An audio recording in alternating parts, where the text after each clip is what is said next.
Se você já abriu a sua Bíblia, acompanhe comigo a leitura do texto. Mateus capítulo 20, versos 1 a 16. Diz assim a palavra do Senhor. Porque o reino dos céus é semelhante a um homem, dono de terras, que saiu de madrugada para contratar trabalhadores para a sua vinha. E tendo combinado com os trabalhadores o pagamento de 1 denário por dia, mandou-os para a vinha. Saindo por volta de 9 horas da manhã, viu na praça outros que estavam desocupados e lhe disse: Vão vocês também trabalhar na vinha, e eu lhes pagarei o que for justo. Eles foram. Tendo saído de novo perto do meio-dia e às 3 horas da tarde, fez a mesma coisa. E saindo por volta de 5 horas da tarde, encontrou outros que estavam desocupados e lhe perguntou: Por que vocês ficaram desocupados o dia todo? Eles responderam: Porque ninguém nos contratou. Então ele lhes disse: Vão vocês também trabalhar na vinha. Ao cair da tarde, o dono da vinha disse ao seu administrador: Chame os trabalhadores e pague-lhe o salário, começando pelos últimos, indo até os primeiros. Chegando os que foram contratados às 5 da tarde, cada um deles recebeu 1 denário. Ao chegarem os primeiros, pensaram que receberiam mais, porém também esses receberam 1 denário cada um. Mas tendo recebido, começaram a murmurar contra o dono das terras, dizendo: Esses últimos trabalharam apenas 1 hora, mas você os igualou a nós, que suportamos a fadiga e o calor do dia. Então o dono disse a um deles: Amigo, não estou sendo injusto com você. Você não combinou comigo trabalhar por 1 denário? Pegue o que é seu e saia daqui, pois quero dar a este último tanto quanto dei a você. Será que não me é lícito fazer o que quero com o que é meu? Ou você ficou com inveja porque eu sou bom? Assim, os últimos serão primeiros e os primeiros serão últimos. Irmãos, vamos recapitular aqui o que motivou Jesus a contar essa parábola aos seus discípulos. Então você deve saber, irmãos, que essa divisão que nós temos na Bíblia de capítulos e versículos, ela é uma divisão moderna, né? Não faz tanto tempo assim que a Bíblia foi organizada dessa forma. E aqui é um caso onde talvez a melhor coisa era não ter separado esse texto do texto anterior, porque corre o risco de muita gente ler o capítulo 20 de maneira isolada, sem ler o texto anterior. Mas ele tem uma ligação direta com aquilo que Jesus acabou de dizer ao final do capítulo 19. Então, por isso, nós temos que recordar aquilo que estava no capítulo anterior. Nós temos que retornar lá para Mateus, capítulo 19, e relembrar a partir do verso 16 em diante. Jesus e os 12, seus 12 apóstolos, os 12 discípulos mais íntimos, eles estão neste momento da história em uma viagem rumo à Judéia, o local onde Cristo cumprirá a última parte do seu ministério, onde Cristo cumprirá a sua principal missão, que é a cruz, o seu sacrifício expiatório e substitutivo que nos traz paz. E durante esta viagem rumo à Judéia com os seus discípulos, o texto nos conta que um homem, que a Bíblia descreve como sendo um homem jovem, respeitado e dono de muitas propriedades, se aproximou de Jesus questionando sobre como alcançar a vida eterna. E aí, depois desse encontro que Jesus teve com o jovem, Cristo ele passa a se dirigir aos discípulos e a ensinar a eles. E Jesus ensina, a partir daquele encontro, sobre os perigos da riqueza. Jesus fala sobre a impossibilidade da salvação humana e sobre a recompensa que aguarda cada um daqueles que tomam a decisão contrária ao do jovem rico, que não foi capaz de seguir ao Messias. Há uma recompensa para todo aquele que resolve seguir a Jesus. Sendo que o último versículo do capítulo 19, Jesus entregou aos 12 o que a gente chama de um dito proverbial, que é um tanto quanto enigmático. Cristo disse: porém muitos primeiros serão últimos e últimos serão primeiros. Então a parábola que nós acabamos de ler, ela é a elucidação e o complemento do ensino de Jesus aos 12, que foi entregue ao fim do capítulo 19. Nós não podemos jamais esquecer disso. Jamais esquecer do contexto. Jesus agora ele está explicando, com base em uma ilustração, o que ele quis dizer no verso 30. Então o que nós vamos fazer agora, irmãos, é fazer uma leitura cuidadosa, versículo a versículo da parábola, né? Analisar cada ponto aqui que é importante ser dito e ser aprendido sobre ela. E aí depois da explicação da parábola, nós vamos retirar algumas lições que são extremamente importantes e valiosas, que foram para os 12 e que são para nós até hoje. Então vamos começar analisando desde o primeiro versículo. O verso 1 diz ali: porque o reino dos céus é semelhante a um homem, dono de terras, que saiu de madrugada para contratar trabalhadores para a sua vinha. Então esse porquê aqui do início do versículo, juntamente com a repetição um pouquinho modificada de Mateus 19:30, lá no final, no verso 16 do capítulo 20, nos mostra aqui claramente que essa parábola tem o propósito de trazer luz ao verso 30. Ele termina de falar o verso 30 e diz: porque o reino dos céus é assim assado. Ele está explicando o versículo anterior. Ele está explicando de maneira mais clara, né, e mais aprofundada o sentido de, porém, muitos primeiros serão últimos, e últimos serão primeiros. Então essa é a primeira informação que nós temos que ter bem clara quando nós vamos analisar e estudar a parábola. Ela é a elucidação de Mateus 19:30. Então ela tem que ser aqui analisada à luz de todo o contexto anterior. Qual que é o contexto anterior? O assunto aqui permanece o mesmo. Qual o assunto principal do texto anterior? É a recompensa dos discípulos. Aquele prêmio que será dado a cada um que segue o Messias. Esse prêmio que todo discípulo receberá, que é a salvação, a vida eterna.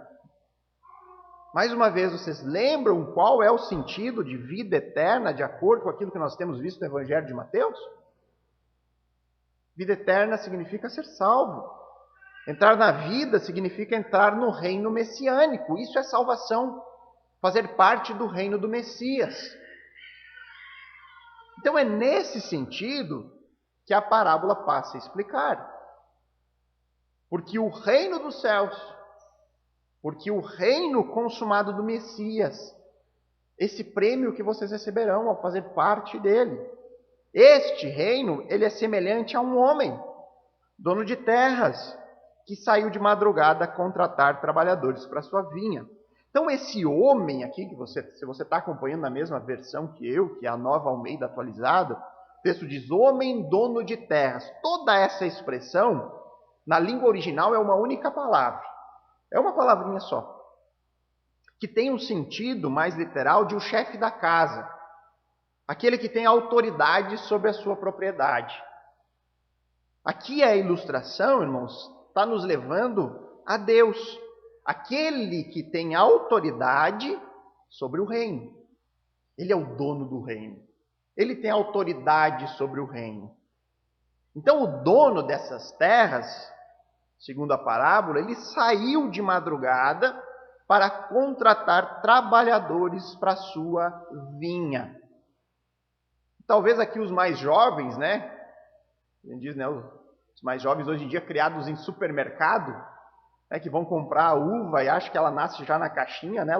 Lavadinha, pronta para comer. Mas não, uma vinha nada mais é do que uma plantação de uvas. Tá? Então é um parreiral, né?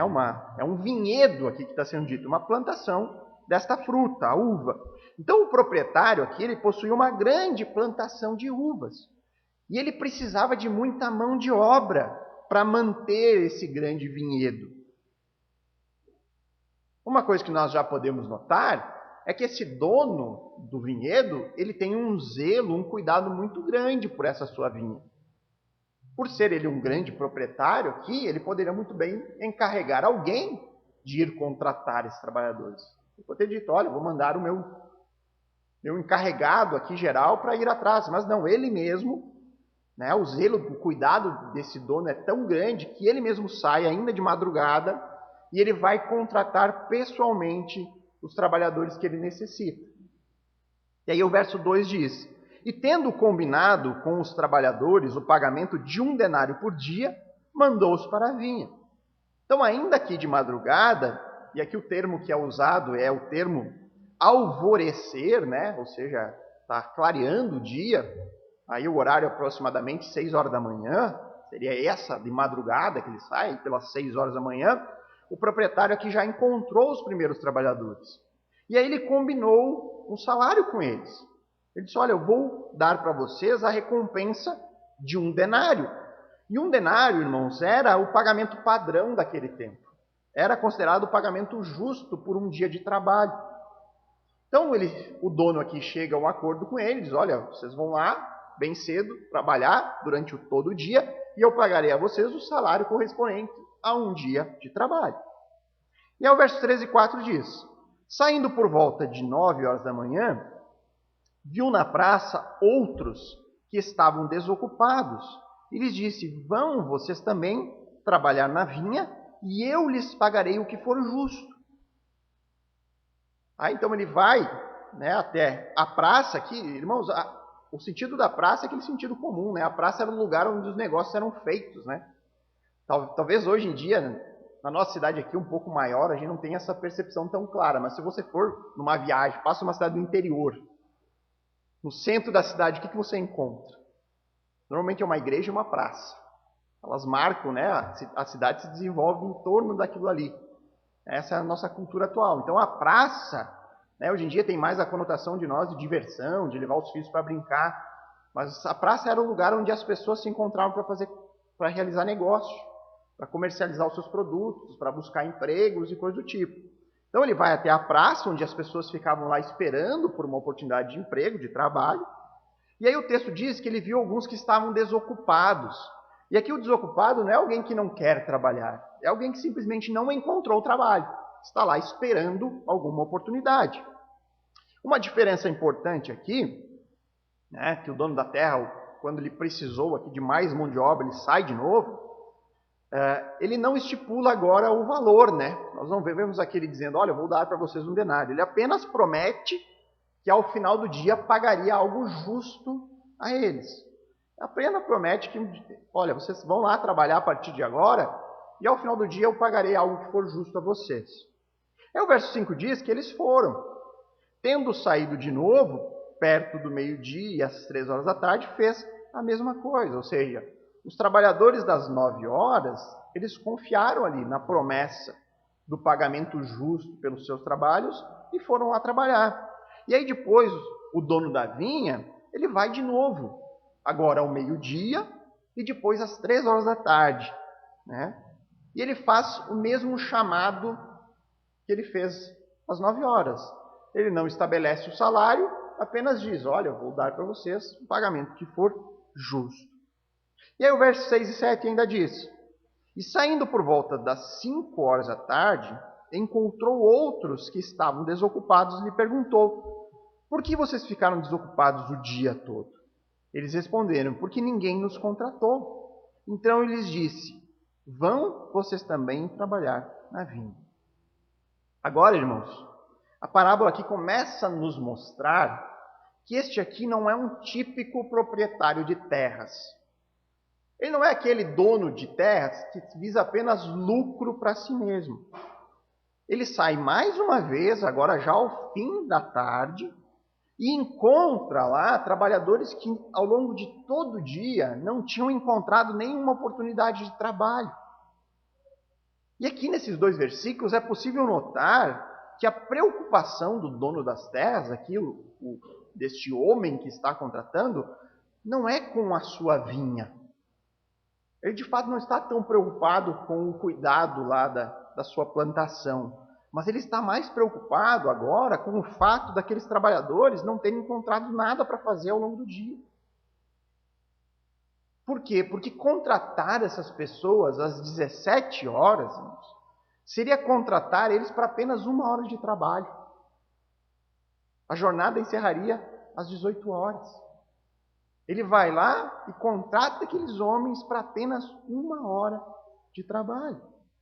E além disso, nós vemos que este homem, esse dono de terra aqui, não ficou barganhando com eles. Olha, vocês vão trabalhar só 1 hora, então eu vou pagar para vocês muito menos. Vai ser um valorzinho simbólico ou coisa tipo. Não, ele não barganha. Ele simplesmente contrata eles e manda a sua vinda. E aqui eu vou abrir um parênteses, irmãos, só para atiçar a curiosidade de vocês. Eu não vou entrar nesse assunto aqui, até porque na quarta-feira nós já estamos quase chegando na doutrina das últimas coisas, né? A doutrina da escatologia, que é tão curiosa para nós, né? As pessoas ficam interessadas em saber, e muitas vezes alguns têm medo disso, né? Porque é realmente um assunto muito complexo. Então vou abrir uma curiosidade aqui só para atiçar vocês a vontade de vir na quarta-feira aprender sobre escatologia. Esses trabalhadores aqui que foram chamados de última hora, será que seria alguma referência a um chamado final de última hora? Seria talvez uma referência escatológica sobre pessoas que serão chamadas em um último momento aqui neste mundo atual, antes do reino ser consumado? Será que teria alguma relação com isso? Eu creio que sim, mas esse vai ser um assunto para nós falarmos em outra oportunidade. Vamos então continuar. Verso 8. Ao cair da tarde, o dono da vinha disse ao seu administrador: chame os trabalhadores e pague-lhes o salário, começando pelos últimos e indo até os primeiros. Então, chegando ao fim da jornada de trabalho, aqui ao cair da tarde, chegou a hora dos trabalhadores receberem a devida recompensa pelo seu trabalho. Como segundo a parábola aqui contada por Jesus, o reino dos céus é semelhante a isso aqui que está sendo contado, a ideia aqui é a ideia do fim deste tempo presente. É a ideia do início do reino vindouro. É o início do recebimento da recompensa. Então aqui ele está falando do momento onde Cristo ele recompensará os seus discípulos. Aquela recompensa que ele já trabalhou no texto anterior. Então o dono aqui neste momento, né, deu ordens para o seu administrador para entregar essa devida recompensa aos trabalhadores. Porém ele faz uma ressalva, começando pelos últimos e indo até os primeiros. Então ele pegou, esse administrador, ele foi lá dar o pagamento pelo trabalho, começou pelos trabalhadores às 17 horas. Depois ele acertou com os das 15 horas. Depois os trabalhadores do meio-dia, os das 9 horas, até chegar naqueles primeiros que foram contratados ainda de madrugada, lá pelas 6 horas da manhã.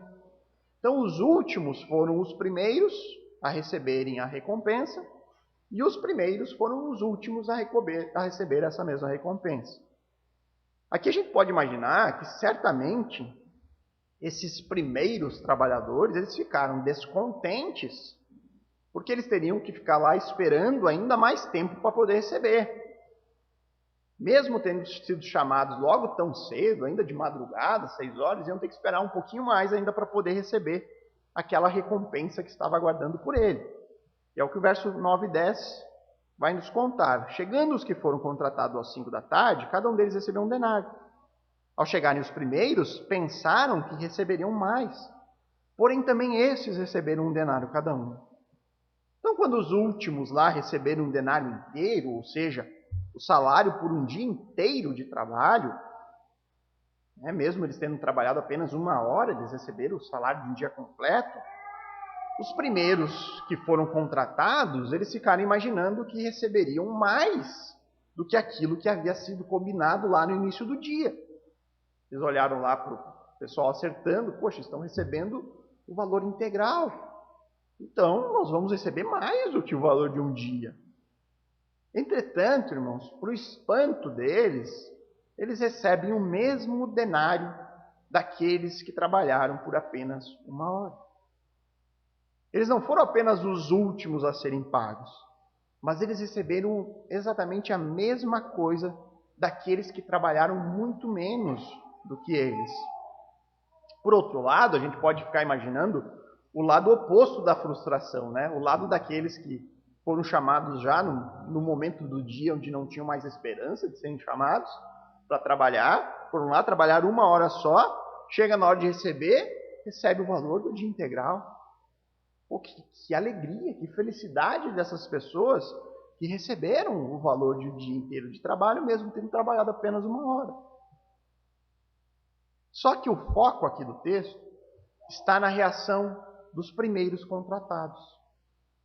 Versos 11 e 12 diz: Mas tendo recebido, começaram a murmurar contra o dono das terras, dizendo: Estes últimos trabalharam apenas 1 hora, mas você os igualou a nós, que suportamos a fadiga e o calor do dia. Agora, esses primeiros chamados, eles estão aqui expressando o seu desapontamento. O texto diz aqui que eles começaram a murmurar, resmungar. Aqui é literalmente fazer sons, grunhir, né? Aquele som que a gente faz quando está muito bravo, a gente fica assim, né? A ideia do texto é essa, eles começaram a fazer sons, ranger os dentes de desprezo, de certa raiva em relação a tudo aquilo lá. O desapontamento deles, irmãos, não era por causa do salário que eles estavam recebendo ali. E por isso que é muito mais grave e profundo. O desapontamento deles aqui é por terem sido igualados com os últimos. Ou melhor ainda, pelos últimos, aqueles que trabalharam apenas 1 hora, serem igualados a eles, que trabalharam o dia todo. O problema não era o que eles estavam recebendo, mas era a sua insatisfação com o que os outros receberam. E agora vamos ver o que o dono da vinha vai dizer para eles. Verso 13 até o 15. Então o dono disse a um deles: Amigo, não estou sendo injusto com você. Você não combinou comigo trabalhar por 1 denário? Pegue o que é seu e saia daqui, pois quero dar a este último tanto quanto dei a você. Será que não me é lícito fazer o que eu quero com o que é meu? Ou você ficou com inveja porque eu sou bom? A resposta aqui dada pelo proprietário da vinha, ela é branda. Isso aqui nos traz surpresa também. O dono, ele trata com um destes trabalhadores descontentes por amigo. Amigo, eu não estou sendo injusto. Eu não estou lhe roubando. Eu não estou lhe enganando. Eu estou lhe pagando exatamente aquilo que nós acertamos por um dia de trabalho. Se eu quero pagar mais para os outros, é problema meu. É por bondade que eu estou fazendo isso com eles. Com essa resposta, o dono da vinha, ele esmaga qualquer argumento e escancara ali para o trabalhador o próprio ciúmes dele, a inveja que tomava conta do seu coração. E aí não havia mais nada a ser dito ou ser feito. Restava ali para o trabalhador pegar o seu denário e voltar para casa.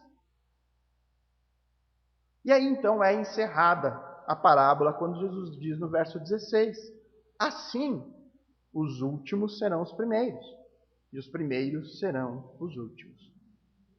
Sobre toda a explicação, nós vimos já na semana passada, mais detalhadamente, esse é um daqueles textos, como eu digo, que são desafiadores, que são de difícil interpretação de maneira precisa. Então, na semana passada nós vimos várias possibilidades, e eu defendi aquela que eu considero ter mais sentido de acordo com o contexto de tudo o que está sendo dito aqui. Então, conforme nós vimos na semana passada, em Mateus 19:30, essa é uma questão de ordem cronológica. Jesus está ensinando aqui aos discípulos que eles, aqueles que são os primeiros a serem chamados, os 12 foram os primeiros a serem chamados por Cristo, serão eles que vão esperar mais tempo para receber a recompensa de entrar no reino do Messias. Entretanto, muitos, Jesus diz, serão chamados ao longo do tempo, até o fim desta era, até a consumação e a entrega da devida recompensa. Muitas pessoas vão ser chamadas ao longo desse tempo. Onde o último chamado, aquela última pessoa, a pessoa do Marco Zero, o último que estava escrito no livro da vida, o último nomezinho, privilegiado, né? Esse cara é um cara que nós vamos querer conhecer quem é essa última pessoa que foi alcançada antes da volta do Senhor Jesus para julgar. Então nós temos aqui nessa última pessoa aquela que cronologicamente menos tempo vai esperar para receber a recompensa de desfrutar do reino. Está dizendo, olha, aquele último chamado vai receber primeiro. Todos aqueles ao longo dessas eras vão esperar por mais tempo a consumação. Ah, pastor, mas eles já estão com Cristo em perfeita comunhão, em glória. Sim, irmãos, mas aguardando a ressurreição. Ainda não está finalizado, não está consumado. Eles aguardam o tempo onde Cristo consumará o seu reino neste mundo. Então essa é uma ideia cronológica. Os primeiros esperarão mais tempo a receber a recompensa, enquanto o último, talvez, pode até ser alcançado 1 minuto antes da volta do Senhor Jesus. Aquele lá esperará menos tempo. E aí, irmãos, apenas um adendo diante disso.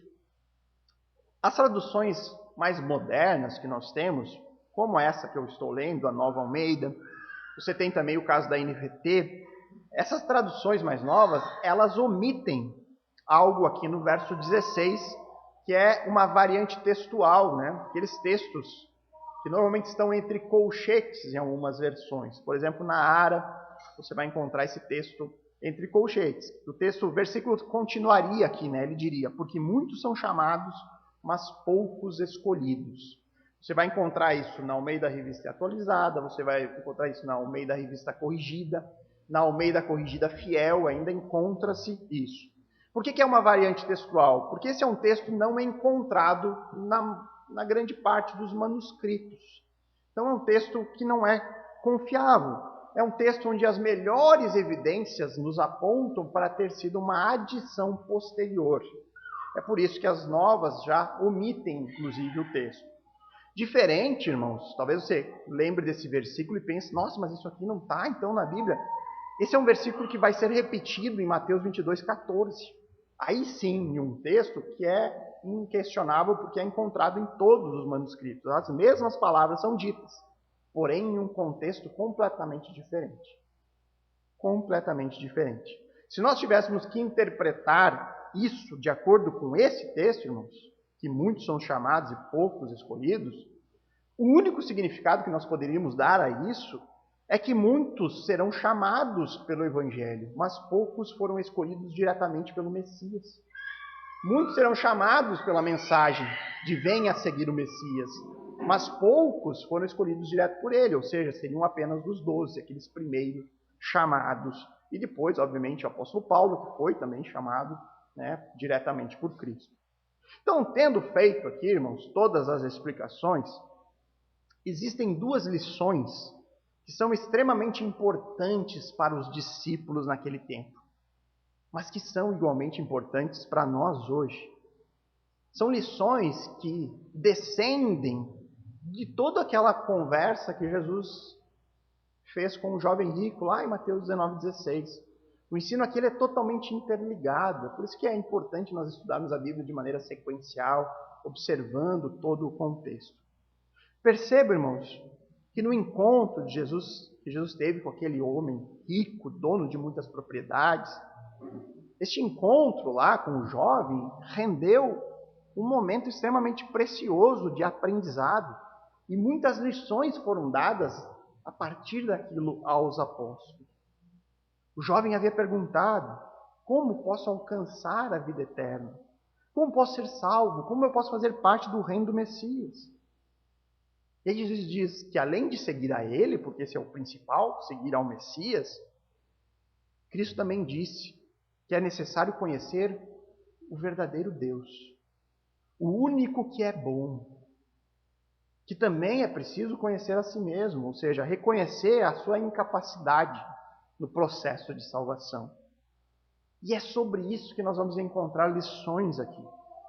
Duas importantes lições que nós precisamos aprender. Uma lição que trata sobre quem nós somos, sobre o nosso próprio caráter, e uma outra lição sobre aquele que é o único bom, sobre o caráter do nosso Deus, sobre o caráter do nosso Senhor e Salvador. Então, primeiramente, nós vamos ver aqui a lição que nós encontramos sobre o nosso caráter. E aqui, mais uma vez, eu vou lembrar o contexto. Jesus ele está usando do seu encontro que ele teve com um jovem, um homem muito rico, muito respeitado, um jovem que não foi capaz de abandonar a riqueza que ele tinha, porque, na verdade, o seu verdadeiro Deus era a riqueza. E ele não foi capaz de ser salvo por meio da graça e da fé no Messias. Ele não foi capaz de seguir, abandonar tudo e ir com Cristo. E aí todo esse último período do ministério de Cristo tem sido dedicado a ensinar aquele grupo dos 12. Por quê? Porque sobre esses homens aqui, sobre os apóstolos, estaria a responsabilidade de proclamar o nome de Jesus e proclamar a salvação que existe no seu sacrifício expiatório para todo mundo. Jesus morreria na cruz, ressuscitaria e seria assunto aos céus. E a partir dali uma obra de edificação começaria neste mundo por meio da base apostólica. O pastor Adriano tem cansado de ensinar sobre isso aqui na quarta-feira. Então, desde o capítulo 18, nós temos Jesus aqui em uma espécie de retiro espiritual com esse grupo. Ele tem se dedicado a ensinar a eles. E a partir de agora, todo evento que ocorre entre eles serve para ensino. Veio o jovem ali, interrompeu o momento de ensino de Cristo, acontece um diálogo, Jesus usa aquilo para ensinar. Vem um grupo de pais com as crianças, pedindo para Jesus abençoá-las, Jesus abençoa, faz toda uma dinâmica ali com aquele grupo, Jesus se volta aos 12 e ensina sobre aquilo. O foco é esse, ensinar aquele grupo. E aqui, irmãos, o foco do principal ensino, aquilo que mais Jesus tem colocado de lição, tem sido a humildade. Jesus tem batido na tecla com eles. Vocês precisam ser como criança. Vocês precisam vencer o orgulho. Cristo tem focado nisso, tem trabalhado esse assunto de maneira muito profunda. Principalmente porque esses 12 aqui estão, neste momento, em um estado ainda de maturidade espiritual. Eles ainda não compreendem todas as coisas, ainda não aceitam a ideia da morte do Messias. E aí, depois do encontro com este homem rico, depois do alerta que Cristo dá sobre os perigos da riqueza, sobre a incapacidade humana no processo de salvação, qual a pergunta que Pedro faz? É uma pergunta que demonstra ainda a imaturidade, que demonstra ainda uma pitada de orgulho, porque eles estavam próximos do Messias. No capítulo 19, verso 27, você encontra lá Pedro dizendo: eis que nós deixamos tudo e seguimos o Senhor. Que será, pois, de nós? E aqui talvez a tradução da Nova Almeida não coloque tão claramente a intenção de Pedro. Mas se você for para a NVT, por exemplo, ela traz isso de maneira bem clara. Lá na NVT eles traduzem: deixamos tudo para segui-lo. Qual será a nossa recompensa? Então o que ele está dizendo? O que Pedro está dizendo? Senhor, nós não fizemos como ele. O que o Senhor tem para nós? Porque nós estamos aqui seguindo o Senhor. E aí na primeira parte da resposta de Jesus a Pedro, nós vimos na semana passada, Cristo não corrige ele, não repreende Pedro. Pelo contrário, Jesus diz que existe uma recompensa.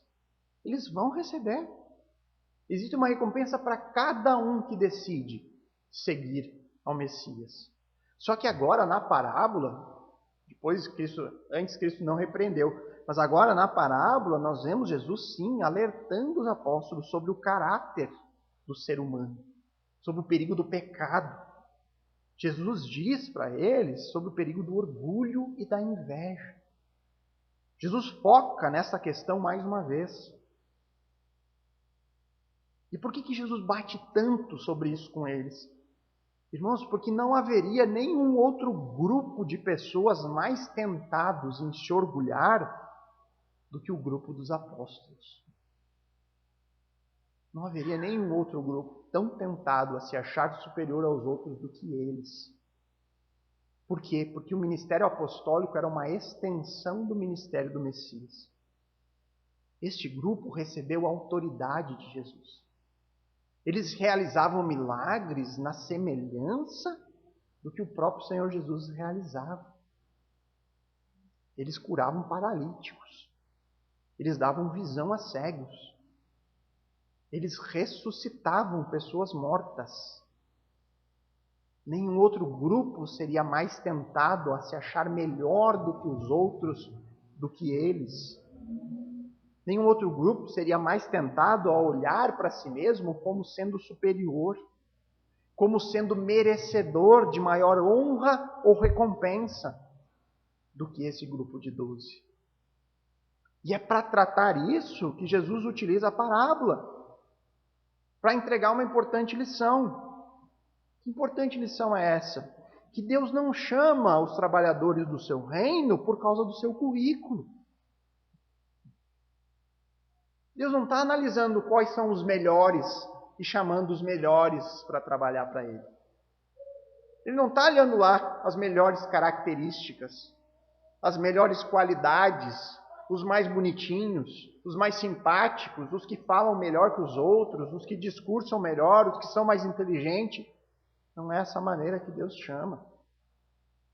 Deus não nos chama por méritos pessoais, por características boas que uma pessoa pode ter.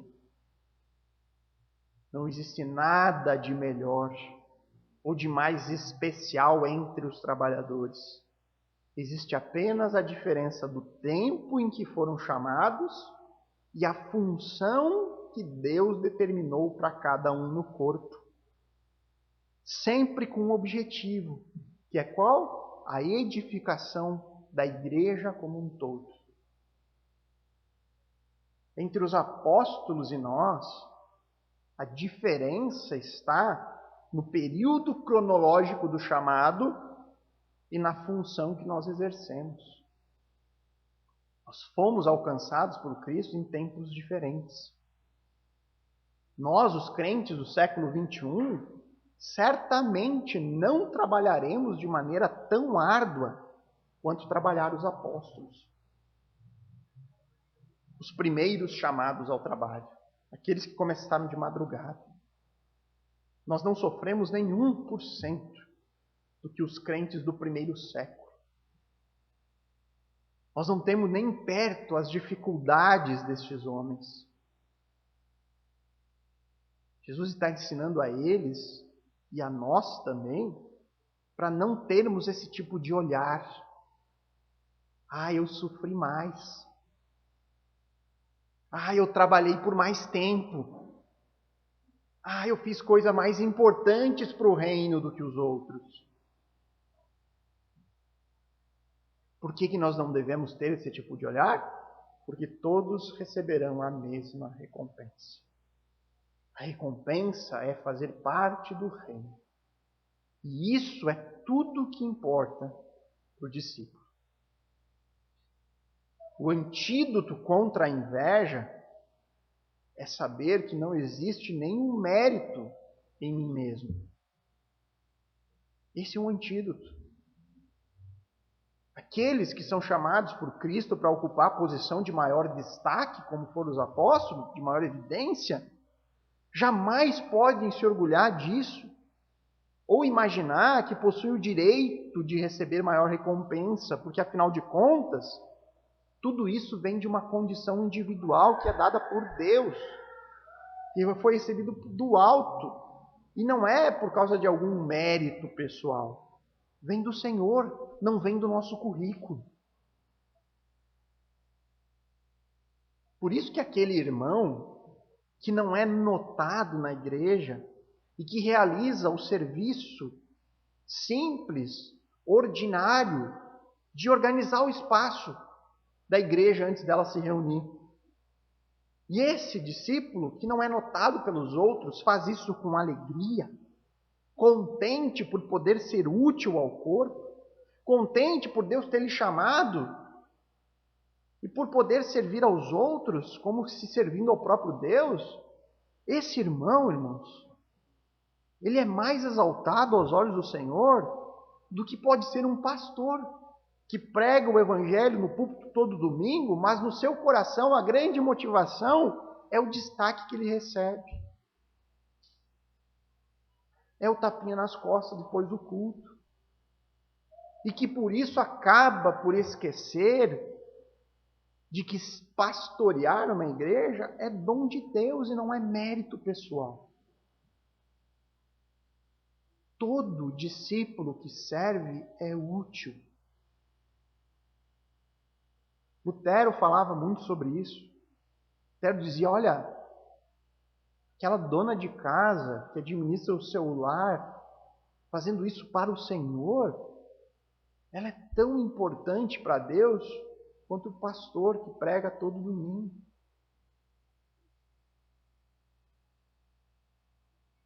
Nós precisamos entender isso. Que o valor não está em nós mesmos, mas naquele que nos chamou. O valor não está em nós, mas está naquele que chama. E aí, com posse disso, nós vamos poder matar qualquer tipo de orgulho que a gente possa ter. E aí a gente vai tentar servir ao corpo com os dons que Deus nos deu de maneira graciosa. O que nós não podemos é valorizar posições ou invejar a condição do outro. Nós devemos valorizar apenas a recompensa que todo discípulo receberá, que é a vida eterna, fazer parte do reino eterno de Cristo. Esta é a lição deixada aqui nessa parábola que trata do nosso caráter. É o antídoto contra o orgulho. Lembrar que o nosso chamado não é feito com base em nós mesmos, nas nossas qualidades, nos nossos méritos pessoais. Nosso valor está naquele que nos chamou e que nos separou para Ele. Cada um com o seu chamado individual, servindo a Deus, quer onde Ele esteja. A segunda lição que nós veremos agora é uma lição sobre o caráter de Deus. Essa lição sobre o caráter de Deus, apresentada aqui na parábola, ela tem relação com a salvação, com a recompensa do ser humano pecador. Este é o assunto aqui. A recompensa dada por Deus aos discípulos. Que recompensa é essa? Mais uma vez, entrar no reino, fazer parte do reino messiânico. Então, na ação de Deus, aqui representada na parábola pelo homem dono de terras, que sai atrás a contratar os seus trabalhadores para a vinha, nós encontramos aqui na ação deste homem duas características do caráter de Deus que estão diretamente relacionadas e envolvidas com o processo de salvação, que são a misericórdia e a graça. Nós estamos falando de um Deus que é misericordioso e gracioso. Na ação aqui deste homem, nós encontramos um eco do mesmo Deus que se revelou no Sinai. Lá em Êxodo 34, versos 6 e 7, onde o texto diz que o Senhor é misericordioso e gracioso. Ele não se ira com facilidade. Ele é abundante na fidelidade à aliança. Ele perdoa os pecados, mas não deixará impune os ímpios. Ao longo de toda a revelação de Deus, ao longo de todas as Escrituras, o nosso Senhor é descrito como sendo misericordioso e gracioso. Características fundamentais. Todos nós sabemos disso. Que o Senhor é rico em graça e rico em misericórdia. Porém, muitas pessoas confundem as duas coisas. Ou talvez não saibam dizer corretamente a diferença entre misericórdia e graça. Você pode pensar um instante na sua cabeça, se eu lhe perguntasse o que é misericórdia, o que é graça, você saberia a resposta, a definição para essas duas coisas? Então é o que nós vamos fazer agora, definir de maneira rápida essas duas características e identificá-las na parábola, elas atuando aqui nesse ensino de Jesus. Uma definição bem breve, então, das duas coisas. Misericórdia é Deus não nos dando aquilo que merecemos. Nossa, como assim, pastor? Como que misericórdia pode ser Deus não me dá aquilo que eu mereço? E aí eu me lembro um cântico que eu escutava quando era mais jovem, né? Tem um cântico chamado Restitui, onde o cantor diz, né? Restitui, eu quero de volta o que é meu. Se Deus nos dasse o que de fato é nosso, nós estaríamos perdidos. Hoje eu tenho medo de cantar algo desse tipo. Senhor, me dá de volta o que é meu. O que é meu de fato? Apenas a condenação, né? Então, misericórdia é quando Deus não nos dá o que nós merecemos. Misericórdia é Deus não nos castigando pelos nossos pecados. Misericórdia é Deus nos libertando do julgamento. O dono da vinha aqui exerce de misericórdia quando, mesmo sendo tratado ali com revolta e murmuração pelos primeiros trabalhadores contratados, sendo tratado de maneira grosseira, sem motivo algum, né? É bom que se diga, o dono da vinha ainda os trata como amigos. Já a graça de Deus, irmãos, a graça é Deus nos dando aquilo que não merecemos. Agora Deus nos dá aquilo que nós não merecemos. Graça é Deus nos abençoando, apesar de nós não merecermos a sua bênção. Graça é Deus estendendo a bondade sobre pessoas que não são dignas da sua bondade. Se nós quiséssemos aprofundar teologicamente, você tem uma graça que é geral, que é a todo mundo. Uma graça de Deus que se estende sobre o ímpio, onde Deus dá ainda a eles muitas coisas boas nessa vida. Mas nós não vamos aprofundar aqui nisso. O dono da vinha aqui exerce de graça ao ir buscar pessoas que não tinham trabalho, ao contratar pessoas já sem esperança de encontrar uma ocupação ao fim do dia. E, acima de tudo, ao recompensar com mais do que eles de fato mereciam. Saber disso é fundamental para os apóstolos aqui neste momento. Da mesma forma que é fundamental para qualquer discípulo em Cristo, em qualquer momento da história. Porque a plena ciência do caráter de Deus, em especial saber sobre a sua misericórdia e graça na salvação, é o antídoto contra qualquer orgulho. É o antídoto contra nos acharmos melhor do que os outros, ou de nos acharmos merecedores de maiores recompensas do que os outros, ou de acharmos que Deus está sendo injusto comigo, porque a minha condição individual é pior do que a condição individual de outra pessoa. E aí nós temos que lembrar que, segundo a Bíblia, todos nós pecamos. E como resultado do pecado, todos nós merecemos a devida recompensa por ele, ou seja, a morte. Merecidamente, nós deveríamos ser julgados e lançados naquilo que a Bíblia chama de eterno lago de fogo. É isso que nós merecemos. Então, se um dia você cantar Restitui, eu quero de volta o que é meu, lembra que é disso que você está falando. Você está falando de um julgamento, do salário do seu pecado, e é isso que você merece. Então, se nós entendemos isso e nós cremos nisso, nós entendemos o que nós merecíamos e nós entendemos a misericórdia e a graça, aí então, irmãos, todo dia que nós vivemos neste mundo, ele é um tremendo ato de misericórdia de Deus, que está sendo paciente conosco, adiando o nosso julgamento. Se Deus nos desse tudo aquilo que nós merecemos, todos nós estaríamos desde já condenados por toda a eternidade. A verdade é que nós não merecemos nada da parte de Deus. Deus não nos deve absolutamente nada. Qualquer coisa boa que nós tivermos em nossa vida, qualquer coisa boa que nós desfrutamos hoje, é simplesmente resultado da graça de Deus, que nos dá aquilo que nós não merecemos. Graça é literalmente um favor imerecido. Deus nos dá as coisas boas que nós não merecemos e que nós não poderíamos ganhar por nós mesmos. Por quê? Porque nós merecemos o julgamento. Nós merecemos o julgamento. Mas se nós recebemos Jesus Cristo como nosso Salvador, aí então nós recebemos misericórdia de Deus. no perdão dos nossos pecados. E aí então nós somos libertos desse julgamento. Em vez de julgamento, pela graça recebemos salvação, perdão, vida abundante, vida eterna no reino, um lugar maravilhoso, muito mais do que nós podemos imaginar. Basta você ler Apocalipse verso 21 e 22 e tentar imaginar aquela descrição que é feita do reino eterno. Ou seja, irmãos, não há nada com o que se orgulhar.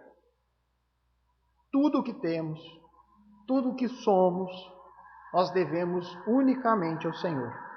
A sua muita misericórdia, que não nos dá aquilo que merecemos, porque a única coisa que merecemos é a condenação dos nossos pecados, e pela sua infinita graça, que nos dá aquilo que não merecemos, o perdão dos nossos pecados e a vida eterna.